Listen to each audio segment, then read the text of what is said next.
pleased to say that I have distanced myself from these individuals. While I did have many enjoyable moments with them, the negative experiences were enough to fracture our relationship. However, before delving into the incident, it is important to provide some background information about my former spouse, Benny, and his family. Benny and I crossed paths during our final year of college. Our regular visits to the library on weekends led us to discover one another's presence. Sitting next to each other sparked a conversation, which eventually led to several dates. Before I realized it, we were in a romantic relationship. Roughly 5 months after our graduation, we made the decision to cohabitate. Benny was a carefree and laid-back individual, which intrigued me even more as I tended to be more uptight. I preferred order and structure, while Benny embraced a more relaxed approach to life. He complemented me perfectly. After settling into our shared living space, we agreed that it was time to introduce each other to our respective families. My family was quite protective of me, so Benny had to undergo a sort of interview process before gaining their approval. Meeting Benny's parents, however, revealed where he inherited his easygoing nature. Benny hailed from a family who enjoyed playing tricks on each other. They saw it as a way to strengthen their bond. Most of the time, it was amusing and endearing.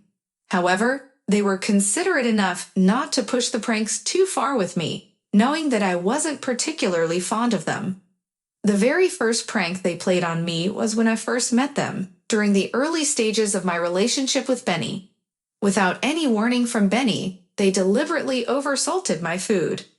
Unaware of Benny's fondness for pranks, I sat there trying my best to eat the excessively salty meal while everyone else praised the food. Alan, Benny's father, kept urging me to continue eating, but I felt as if all the moisture had been sucked out of my body. Finally, Benny's mother couldn't keep up the act any longer and burst into laughter. Confused, I looked at her, and she told me to stop eating.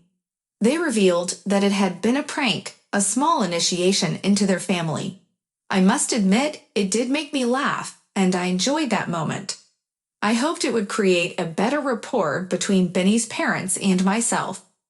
From then on, whenever I met Benny's parents, I would either be on high alert, ready to expose any prank, or I would join in on pranking someone else.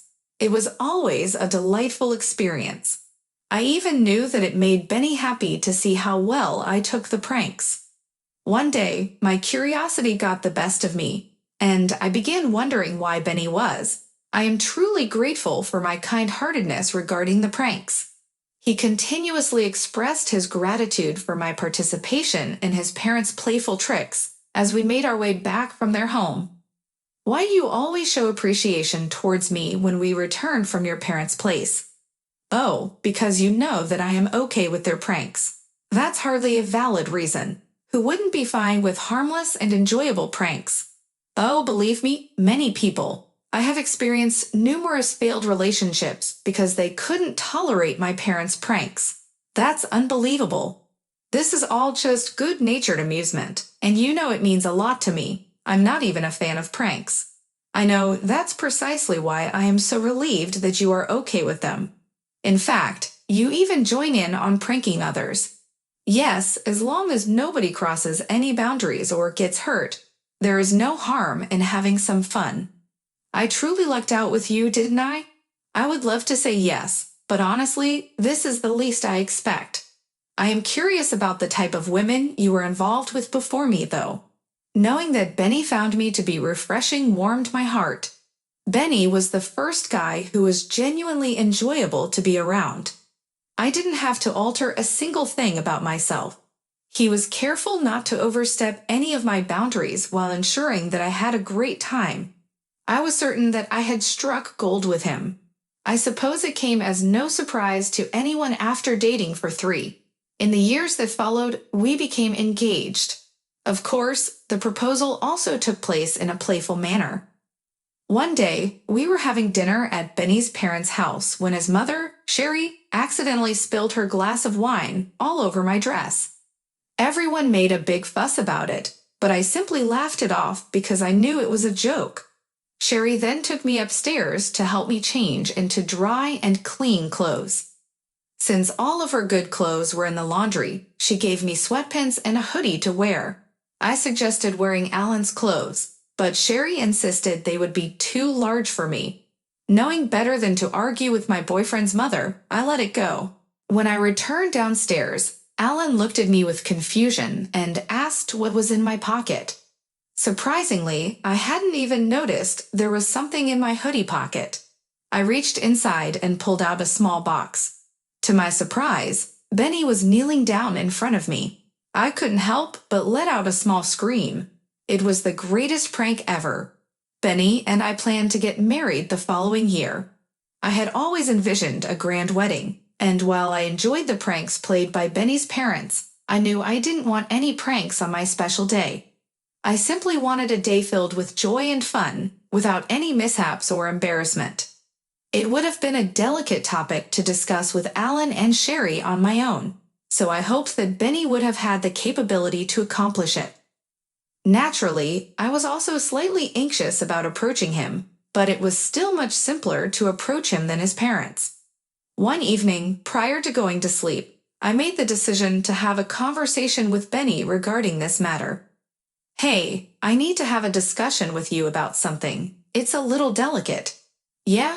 Allow me to simply express that you are aware that I adore your family, and I thoroughly appreciate the way we are at ease enough with each other to play pranks on one another." While I hold great affection for them, I also perhaps don't desire them to pull any pranks during our wedding. "What? Why? It's solely because I want us to have the flawless wedding. But what could be more ideal than everyone laughing? Aren't there numerous other methods to amuse others, rather than one of us being subjected to a prank? Yeah, I suppose. I don't believe my parents would be too pleased about it. They adore playing pranks, you are aware of that. That's why I wanted to inquire if you would be capable of discussing it with them." "No way, I do not wish to do that. They will probably not even listen. Look, I understand that this is a significant event, and your family desires it to be grand and reflective of who you are, but this is my wedding as well. I'm merely requesting something minor. It's only one occasion, and only for a few hours, that I'm asking them to refrain from playing a prank. Yeah, I've an agreement with whatever you desire as well. I simply won't be the one to inform my parents. You have to handle that yourself. But I'm already doing you a favor by consenting to your wishes. This is now your responsibility. Do you desire it? You requested it." I was irritated by Benny's behavior. I was not requesting him to do something outrageous. I would never have asked my parents to do something that I knew would upset them. I persisted in attempting to persuade Benny to communicate with his parents after that discussion, but he simply refused to move. I persisted in attempting to convince Benny to communicate with his parents after that discussion, but he simply refused to move. I was upset, but since I absolutely did not want any pranks on our special day, I realized I had to speak with his parents. I decided to invite Sherry and Alan over for dinner one evening and informed them of the situation. They were displeased. They attempted to explain to me that I was depriving Benny of enjoying a family tradition on his special day. But I didn't understand why it had to be carried out on such an important day in the first place. The atmosphere between Benny's parents and myself became somewhat tense after that. They agreed that no pranks would be played at the wedding, and I felt a huge sense of relief. Benny also became somewhat distant from me, and despite my efforts to talk to him about it, he never wanted to. At some point, I genuinely believed I was going crazy. I mean, was it really that significant? Was I truly being unreasonable? I didn't want to jeopardize my marriage before it even began. I decided to discuss it with my mother because I was seriously considering giving in and telling Benny that his parents could do whatever they wanted. I went to my mother because she was the most logical person I knew. She never allowed her emotions to interfere with her judgment. The rationale she had. Additionally, she had experienced some of the pranks that Benny's family played, and while she didn't enjoy them, she wasn't angry about them either. All right, I have a bit of a predicament. Oh, I adore predicaments. Lay it on me. Well, you're aware of how Benny's family adores pulling pranks. Mmm. Is it inappropriate for me to not want them to engage in any of that during our wedding? Why do you not want them to do it? I understand that I didn't derive pleasure from their pranks, but you have never had an issue with it. Yes, that's precisely why it's a predicament. I simply desire a traditional wedding. I suppose I'm also apprehensive that they might take the prank too far, given that it's a significant day for Benny and me. What was Benny's response to that? Well, he wasn't pleased in the slightest. He has been distant for quite some time now. Have you spoken to Sherry and Alan? Oh yes, we had a heated argument about it. And even though they agreed, they have been distant with me ever since. I mean, if they are making such a fuss about it, they cannot possibly have had something positive planned. They must have been scheming something grand and embarrassing. Right, that's what I was thinking, and I believe you would be the one to experience humiliation. So I don't think you were wrong for requesting it. Just keep attempting to communicate with Benny. I'm certain he will come to understand. I was grateful to have my mother clarify my thoughts for me. She made me feel like I was actually rational and not losing my mind. I did follow her advice to have a proper conversation with Benny. And although it did take a few days for him to, in reality, he eventually approached me to have a conversation. He started conversing with me properly, although he still seemed somewhat distant. I understood that this was the best I could hope for, as he probably felt guilty about not being able to continue a tradition. However, about 2 weeks before the wedding, Benny unexpectedly started treating me very well. He returned to his cheerful self. While I was glad to see him back to normal, I couldn't help but worry that this change in behavior was due to him hiding something from me. I attempted to inquire about what was going on, but he repeatedly reassured me that everything was fine and that he had simply come to accept my request. Despite my instincts telling me that Benny was being dishonest, I chose to let it go because I had more important matters to attend to. On our wedding day, everything went according to plan. The ceremony was beautiful, and I found myself crying more than I expected. Benny also shed a few tears as I walked down the aisle. It was truly a memorable moment. Then came the reception. Although it started off well, it didn't end that way. When it was time to cut the cake, Benny and I approached the table where the cake was placed, with everyone watching us. As I prepared to cut the cake, Alan stepped forward, took a piece of cake, and threw it towards Benny and me. Then Benny and Sherry also grabbed pieces of cake and threw them in my direction. I was taken aback. The guests around me fell silent as Benny and the parents burst into laughter. I specifically instructed them not to do this, and my mother was correct. I was the one who felt embarrassed. Benny noticed the tears welling up in my eyes and attempted to communicate with me, but I exited the room. He followed me and firmly grasped my hand to prevent me from leaving. Darling, what's the matter? Are you serious? Are you genuinely asking you what's wrong? Look, if you're concerned about the cake, there's another one waiting outside. I couldn't care less about the cake, Benny. I explicitly asked you all not to do one thing, and that's exactly what you did. Goodness, calm down. It's just a harmless prank. I don't care. You went behind my back to do something I specifically asked you not to do, and on top of that, you decided that humiliating me and ruining my day was the perfect prank. Hey, to be completely honest, it was my parents' idea for the prank. I simply went along with it. That's your problem. You knew I didn't want it, yet you still allowed your parents to go through with it. You didn't want to confront your parents, so I informed them that I didn't want any pranks. The least you could have done was prevent them from doing it without my knowledge. Why are you acting so sensitive about this? You've never had an issue before. You're impossible. After that, I stormed out and went to my mother's place. Thankfully, her mother always kept a spare key under a flower pot near the front door. I entered the house, removed my sticky, cake-covered clothes, and took a long, relaxing hot shower.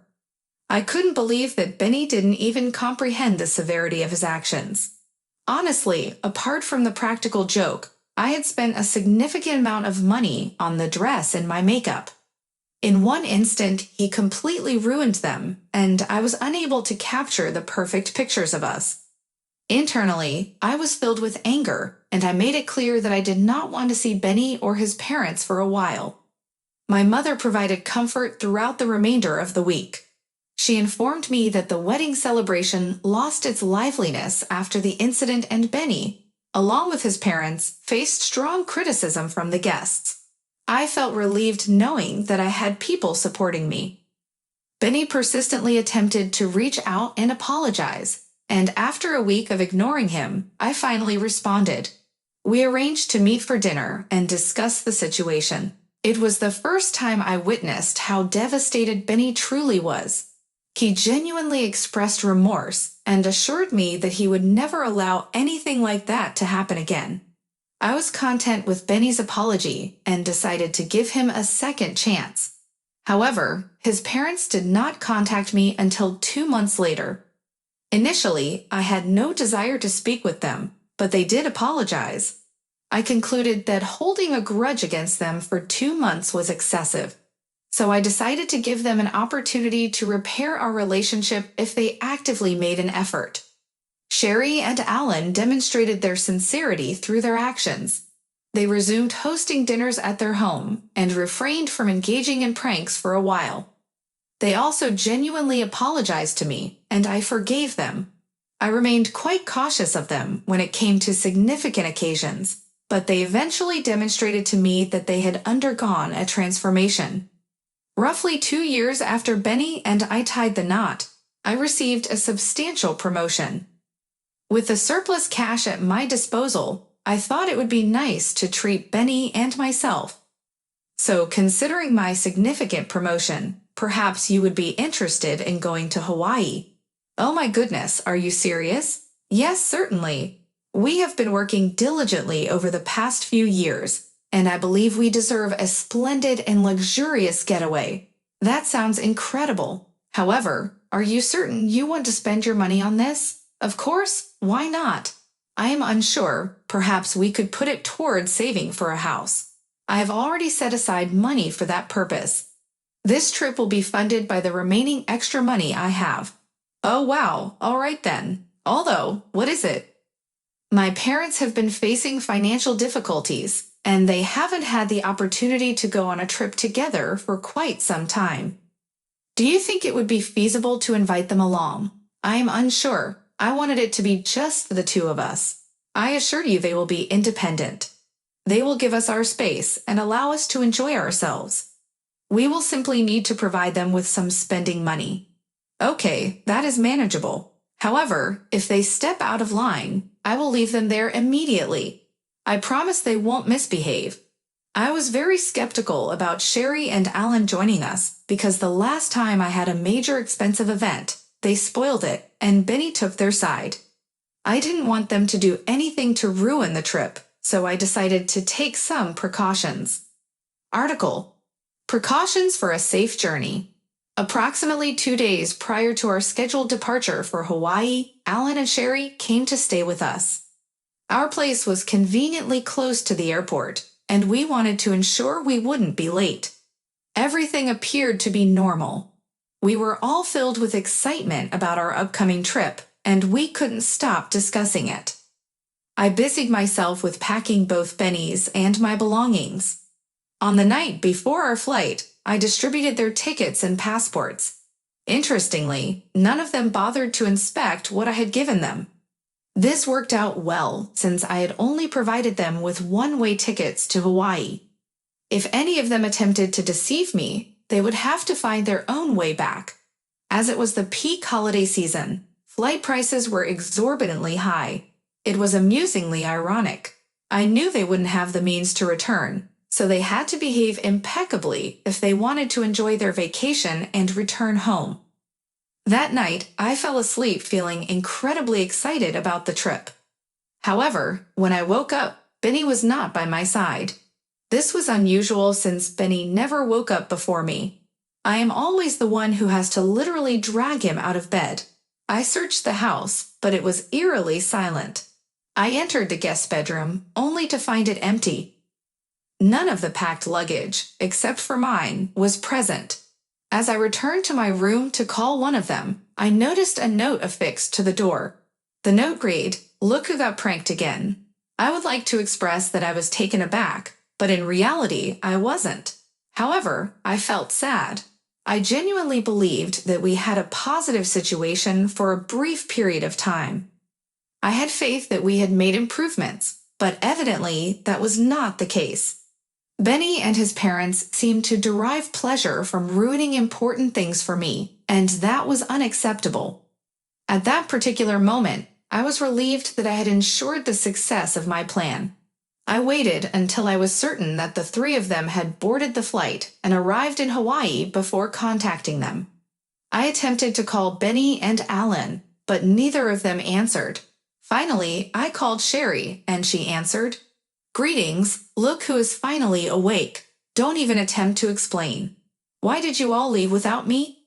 Couldn't you have woken me up? It was merely a prank, Evelyn. Please calm down. How could you embark on a trip that I organized without including me? That is simply heartless. This is the second thing you have sabotaged. Oh, mature a bit, Evelyn. It was a minor prank that we played on you. You can book yourself another ticket and join us. Actually, you know what? You are mistaken. Don't tell me you are going to throw a tantrum about this and not come at all. Don't act like a child. Well, yes, but also, I am not the one who was pranked. You are. What do you mean? Why don't you check your bag for the ticket and find out? You only booked us a single-way ticket. How could you do that? Book us a return ticket now. I apologize, Sherry, but when you engage in foolish games, you receive foolish rewards. Enjoy your little vacation. Oh, and please inform Benny that I will be divorcing him. Goodbye now. I am unaware of the subsequent events involving the three individuals or how they managed to return. But upon their return, I arranged for the delivery of divorce documents to Benny. He attempted to contact me multiple times, leaving numerous voicemails that ranged from anger and abandonment to pleading for me to remain with him. However, I realized that I wanted no involvement with him, as he had demonstrated his lack of trustworthiness. Subsequently, I moved on from Benny and learned to once again live independently. I have also gained a deeper understanding of the importance of maintaining personal boundaries, regardless of familial connections. It is crucial for everyone to comprehend that boundaries must be respected, and one should not allow themselves to be manipulated.